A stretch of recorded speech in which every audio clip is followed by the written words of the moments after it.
What's up, everybody? Welcome to the Brown House Experience. I'm D. Brown, and this is my beautiful and informational co-host, Tia Brown, and you are watching Channel 21, Pat TV on Can TV. I can't forget the other half of our team in the back in the coast, Scott and Trey Brown. They are handling it on the ones and twos. If at any time you want to chime in and check us out online, you can do so at www.cantv.org/hotline. You can also call in and chime in with whatever you have to say at 312-738-1060. That is 312-738-1060. All right, we got a great show lined up for you guys today. Some nice special guests in the building. I'm going to go ahead and let my co-host Tia Brown take it away. Tia? So first, I hope you enjoyed that video we showed. That was from our Urban Engineering Night. We had book donations from Readers Ignite, which is one of our guests today. Her name is Carolyn. She has been so generous to Athletic Connection as well as the Brown House Experience with donating books and getting literacy to our kids. So we're going to highlight her today. We also have the Hillside Hurricanes in the building. We have Gang. Yes, we have two of the youth here, Delonte and Mingo. And we also have Coach Tae. Is that fine? Coach Tae. Tae Butcher. Tae Butcher in the building. He's in the building also. So we have a lot of information to show. And we also have our neighbor to know, which is Erik Ruiz. He is from the Chicago Hope football team. We're going to learn about what he's doing in the community to help out. So first we're going to start off with Carolyn and Readers Ignite. We're going to allow her to tell us more about her non-for-profit organization and what she's doing to promote literacy in our neighborhoods. Welcome, Carolyn.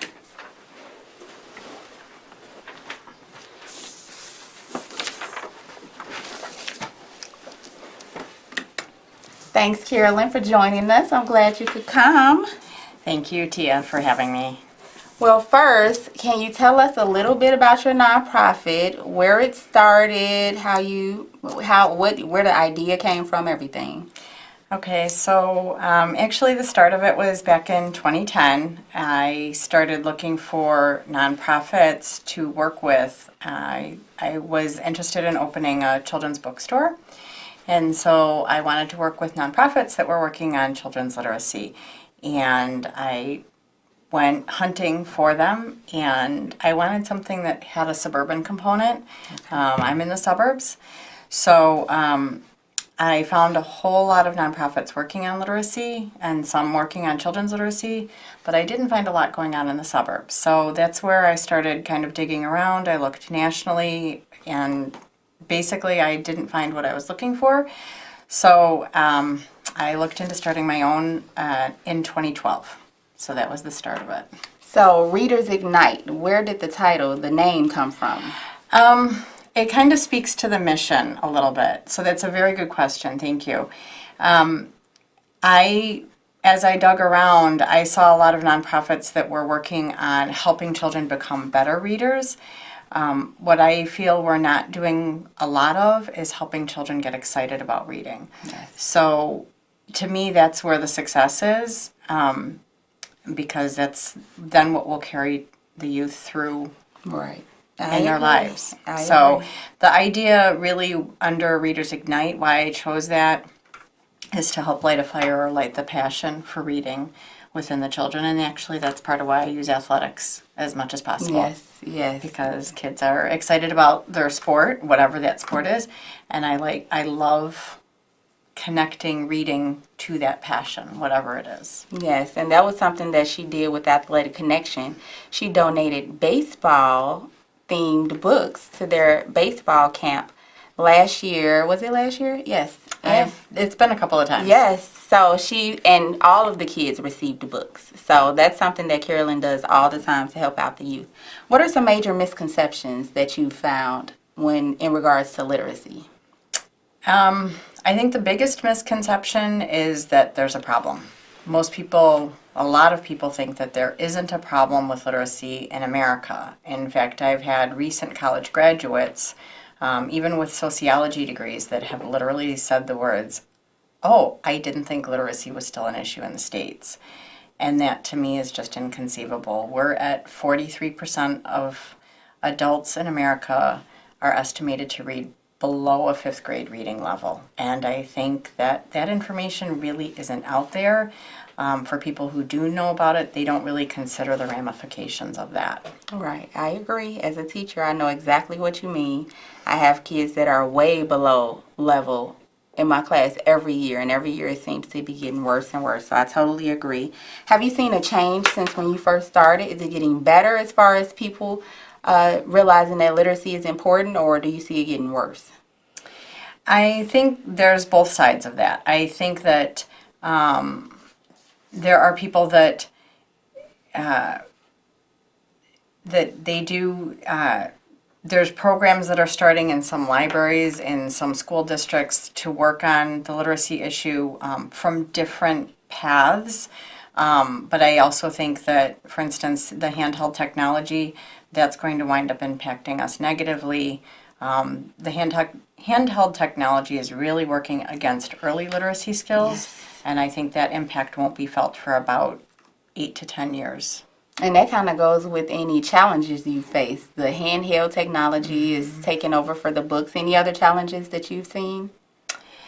Honestly, people thinking that early literacy is worth funding. I think that it seems like it's something that, again, goes back to, because we're not really discussing this issue, it tends to get balled right into what's happening in the education world, what's happening in our schools, what's happening in this district or with these teachers or this curriculum. And it's really, I keep trying to pull literacy off as a separate issue. It's a building block for our school system. And so that's really where that challenge sits. What's your biggest reward so far? So I know you've seen the smiling faces of the kids when you give them books and they have their favorite book. What's your biggest reward thus far? The biggest reward are things like we just started a laundromat story time, and that was really literally this past weekend. And there was a little girl that after we did the one book, she went over, there happens to be a bookshelf at this laundromat, and she went over they leave toys out for the kids to play with too, and she took the shopping cart and she went over to the bookshelf and she put one book in, and she brought that book back to me. And those sorts of things where that's exactly what I'm trying to go after, to ignite that passion. Yes. So what do you all have coming up? So I know you had that last weekend. Anything coming up? We're working to get corporations or buildings to consider doing book drives instead of food or coat drives for the holidays. We'd like to see people give new books. New books have a lot more appeal to everyone. And so we do a lot of new toys. I think that doing new books would help create change. Oh, I like that idea, a new book drive. Yeah, so we're looking for places to host it. A lot of the buildings in the Loop do things like that. They'll do food drives. So we're trying to we've been reaching to building management, trying to get them to do it. But also businesses can do it right in their lobby. So that sort of thing. And we also need volunteers for our laundromat story times. Okay, yes. So that's something else. What are some things that you suggest parents can do to help their kids with literacy at home? They can have books available and they can read to their children. And even for parents who are not good readers themselves, they can still facilitate reading. They can still help their child simply by opening a basic book and pointing to, this is an orange, this is an apple. They don't have to actually read the story. I think a lot of people get discouraged because maybe they're not very good readers themselves. Yes. And so they are hesitant to think that they can be part of the building blocks, and they certainly can. Okay, do you have any suggestions for any children on things that they can do also to help with their literacy at home? Continue to read. A lot of teens watching. Definitely continue to read. Audiobooks help. I think audiobooks are not as thought about or talked about. But for instance, a different way to use an audiobook would be to have the audiobook playing and then actually have the physical book in front of you. And so then that would allow children to, it's a substitute for having someone to actually read the book to them. And then they can see the words and, oh, these are how the syllables go. And actually, the process of learning to read is a lot more complicated than we talk about. Yes, I know. It's not an automatic thing. Yes, yes. Now, And you're it a takes teacher you- for what grade? Fourth grade. I've Fourth taught grade. third grade, fourth grade. I've also been a literacy teacher, reading coordinator. I have a minor in reading, so I know exactly what you're going through, and I go through it daily with my students. So you're living it. Yes, every day. For 15 years now, I have been living it every day. So how can people reach you if they want to know more about your nonprofit? They can reach through, we are on Facebook, we have a website. They can reach, my cell phone number is 847-471-6277. They can email us at readers.ignite@yahoo.com. So those are the basic ways. And Facebook, Readers Ignite? Yes. Yes, Facebook. Yes. What about Instagram? Not there yet? I think we have one, but it's not being, I'm looking for interns if anyone would like to intern. That's So another way. volunteers. Definitely we need volunteers. So- And we need people to spread the word that this is a real issue. I'm just going to tag in here that the issue that we've started to really dig at and get out into people's awareness is the very real number. It was released in 2016 that 42% of children 6 and under are not being read to in their homes. And so we really need people on board, and it doesn't have to take a lot of time. You don't have to read stories if you don't want to. We can work with any skill set, and we It just need takes a people to help. village. It All does. hands on deck. That's All what I've been hands on deck, absolutely. hashtagging. Thank you so very much, Carolyn, for joining us. If you want to find out more about Readers Ignite, find them on Facebook. Also, readers.ignite at yahoo.com. yahoo.com, so you can send those emails if you'd like to get involved. Again, thank you so much, Carolyn. I Thank you. appreciate you joining us. And again, she has donated numerous books also to classrooms, my classroom, my school. She's donated books to all of the kids there. So she is a gem, and she is helping build literacy in our community. So she is someone to salute. Thank you again, Carolyn. Thank you. So next up, we have our Hillside Hurricanes coming up for our AK Corner with Donnell. Check them out.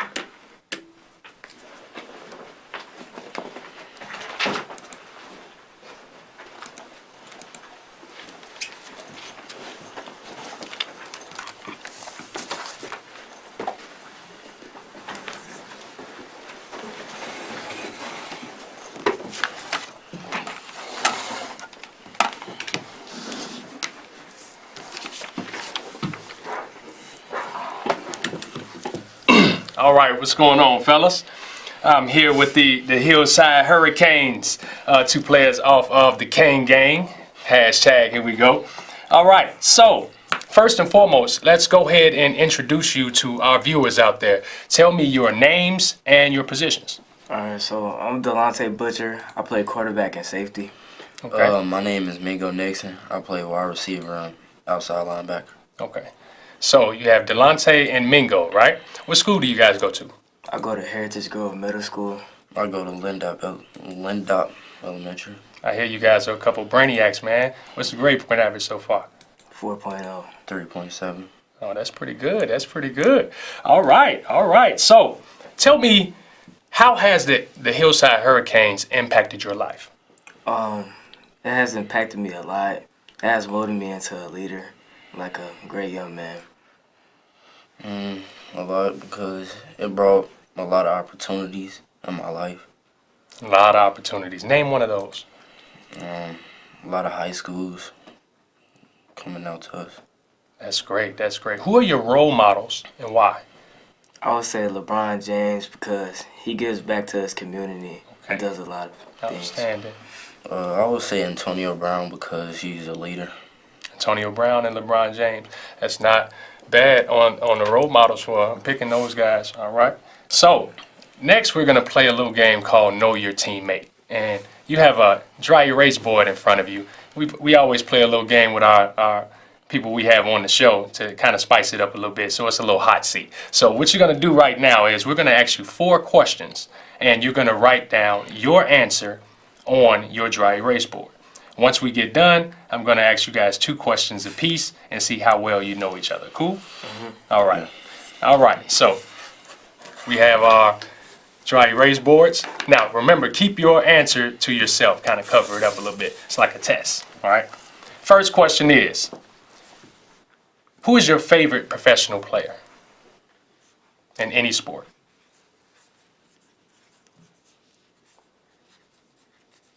And for the rest of the Hillside Hurricanes at home watching, see how well you know your teammates up here. The second question is, what's your favorite song?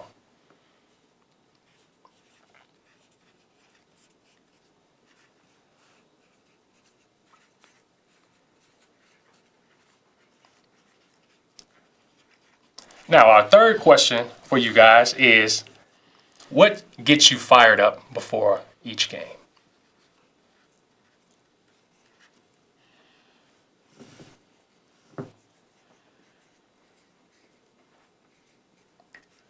And the last question for you guys is, what is your favorite subject in school?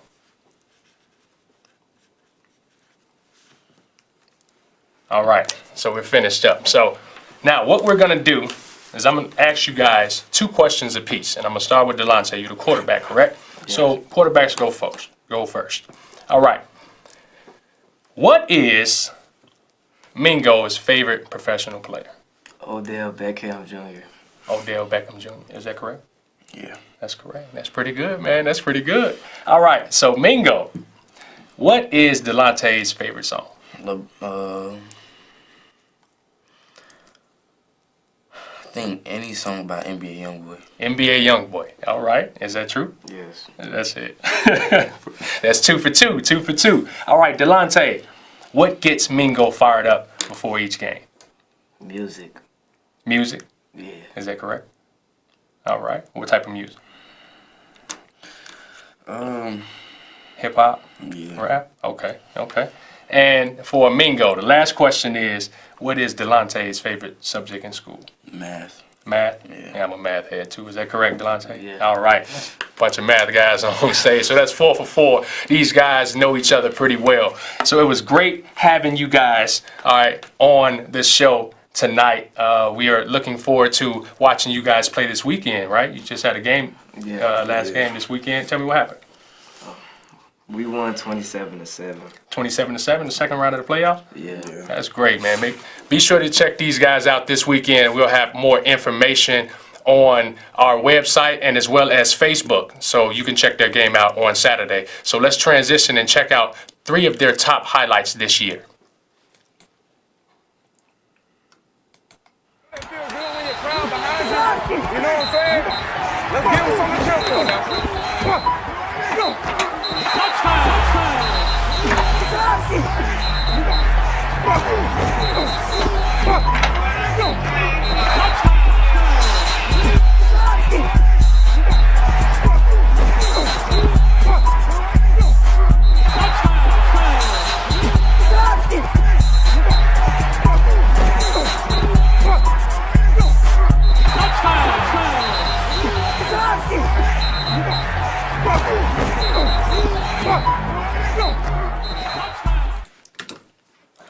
All right. Welcome back. We have Coach Delonte Butcher in the building of the Hillside Hurricanes, man. I'm glad to have you, man. All right, brother.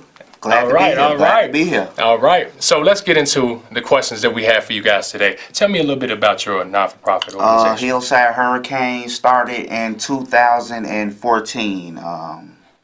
Been going strong ever since. Okay.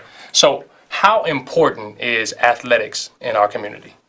I think it's very important because it brings people together, teaches kids a lot of life lessons. Absolutely. Teach them how to, work with each other. Teach them how to take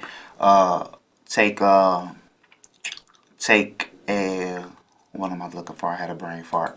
Take orders, not orders, but listen to someone older than them, telling them, giving them instructions. Insight and direction. I get it. Our whole life, we, it's a ladder. It's a ladder. It's a step ladder. So somebody's in charge. You got to take those demands. So I definitely teaching them a lot, understand. though. I definitely understand. So, is there anything that athletics can do to unify our community? I think so. I think it does a lot just by bringing people together. Like I said, bringing Yes. people together, teaching them how to work together. Mm-hmm. Sometimes in the era we in, it's a lot of me going on. Absolutely. And it should be a lot of we going on. Exactly. So- Exactly. That's the main thing. Bringing people together, knowing how to work with your fellow person, fellow brother, sister. And that's really what the community is, man. So we have a caller right now. So we're gonna go ahead and pause for a second and take this caller. Caller, go ahead. Oh, hi. This is Daniel Escobar. I just wanted to give a great shout out to the Hillside Hurricanes, Coach Tae, from Angel, Moises, and Sebastian from the 10 and 6U youth teams. Well, we appreciate it. We appreciate it. A shout out to the Kane gang. Anything else you wanna end up with? No, just that it's a great program. I'm their uncle, and my sister's the safety coordinator, one of the safety coordinators, Amanda Rosas, and it's just a great program to be a part of. Well, we want to thank you for calling in. We appreciate your call. All right, there you have it, right, for the Hillside Hurricanes. All right, so in the media, they kind of portray youth football as being unsafe. How do you feel about that?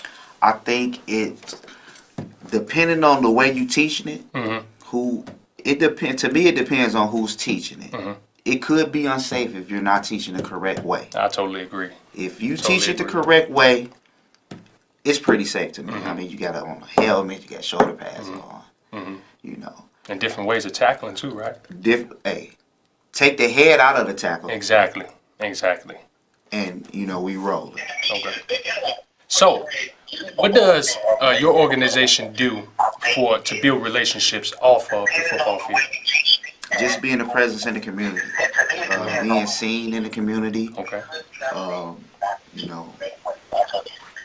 As far as being in the community, you just got to go out there. It's something that you just got to dive in. Okay. You know what I'm saying? And just be a presence.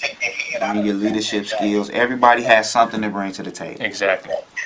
Exactly. So, what's coming up for you guys that we should be looking out for? We have a championship game this weekend, November 10th, which is a Saturday, 5:15, Addison Trail High School. We're going for our 5th championship Wow. as an organization. My players are going for their 3rd straight. Okay. That's pretty As good. far as man. state. That's pretty good. Yes, the last 4 has been in Pop Warner. We moved to UIFL this year, Okay. and we're looking for our first in UIFL. Okay. Okay. So, how can the supporters and viewers reach you for more information? The best way would be through Facebook, Hillside Hurricanes Youth Football and Cheer. And then we have an Instagram, the official Hillside Hurricanes. Okay. So let's be sure to check them out this weekend as they play Saturday. What is it, the 3rd round of the playoffs? Championship. It's a championship round. It's championship round. Win this, we go to Florida Nationals. Man, and that's a great accomplishment right there. So be sure to check them out this weekend and show your support. We do have a caller. We can go ahead and take that caller right now. Caller, go ahead. Hello, how you doing, guys? Oh, we all What's right. going on? I just want to give a shout out to the Hurricanes, man. Y'all doing good this year. Do it big and go get that ring. So that's a shout out to you guys to go get that ring. And we definitely going to get it. All right, all right. So there you have it. We have Coach Butcher in the building. We have Mingo Nixon and Delonte Butcher. So we're going to go ahead and we'll take another caller. We have time for another caller. Let's go ahead. They calling in for the Hurricanes. Let's get it. Caller, go ahead. Hello? Yes. Hey, guys. Yes. What's going Go on? on. My name is Coach Wynn. I have a question. Yes. Coach Butcher. Yes. Who was in your opinion, best coach that you've worked with along the years of coaching and being with the young men? Well, it might be Coach Wynn. That's Is a good that the answer answer right you're now. looking for? That's a good answer. Do you want the truth or you want the answer that, makes you feel good? I think we got to roll with that answer right now. Good looking. Well, we want to thank you for calling in, Coach. You guys got a great organization, man. That we want to wish you the best of luck, especially this weekend. Let's see if we can get out and support the Hillside Hurricanes on Saturday at Addison Trail High School, correct? Addison Trail High School, 5:15. At 5:15. So we're going to wrap it up right now with some high school scores from this past weekend. Go ahead, take it away.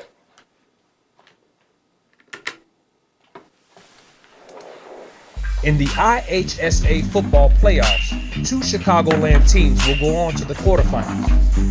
In 6A action, number 4 seeded Phillips defeated Prairie Ridge by the score of 24-19. They will go on to play number 1 seeded Berry Grove. In Class 7A, number 1 seeded Simeon defeated Lincoln Way West in a shootout 48-35, and they will play number 8 seeded Nazareth. In the IHSA football playoffs, 2 Chicago. We hope you enjoyed those scores. Can you tell us a little bit about those scores that we just saw? Well, those 2 scores, we have 2 teams going into the quarterfinals of the playoffs, and Simeon and Phillips. We want to wish those teams the best of luck going into the playoffs, and we want to also wish the Hillside Hurricanes the best of luck this weekend as they take on a team from Milwaukee. So next, our last thing for today is our neighbor to know. We can't forget about Erik Ruiz. He is an awesome young man. He wrote, I dedicate my weekends to football and kids. I am a team coach for a 9U and 10U football team for the Layton Bears. I love to coach so I can see the players improve in their game, mental toughness, and physical abilities. I don't only help coach, but I hang out and play video games with them at home. They love that Fortnite and football. So I try my best to do it with them whenever I can, just for some more fun. I also have a job in an ice cream shop in Norwich. I never got ice cream that much as a kid, so I thought it was a good opportunity to give what I never got as a kid. Giving back to the community and youth is an important part in my life. I love the satisfaction of helping people and seeing the smiles of people that will be big one day. Erik Ruiz. He is our teen neighbor to know. Yes, and shout out to Erik Ruiz, man. I know that kid. He's a great kid, an outstanding kid. And also shout out to the Layton Bears, who also trained with us over the spring and over the summer. And they're looking to have a great season next year as well. So we hope you enjoyed today's show. We have a lot of things coming up in the next few weeks with the holidays coming up. Yes. So please continue to tune in, call in. Thank you for all of the callers, all of the viewers that watch every week. We appreciate you all. Yes. So we'll catch you all next week. Yes, and for the AK Corner, we are looking for highlight of the year at the high school level and the youth level for football. All right, so if you have those highlights, chop them up and send them in so we can get to playing them. Thanks again, and we'll see you next week. All right, peace.